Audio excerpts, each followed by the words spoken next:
करताटे माई से सवाल कहाँ बालू आजा हरिहाल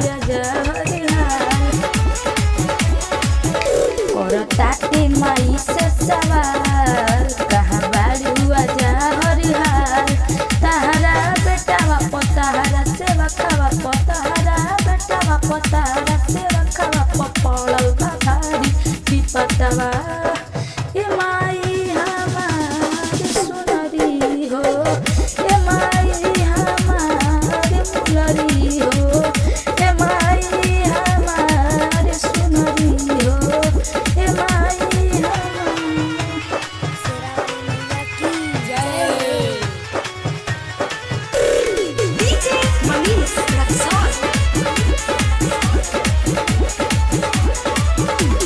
बात मानो बेटा के बुझ अपना सेवक के बात मानो बेटा के बुझ अपना सेवक के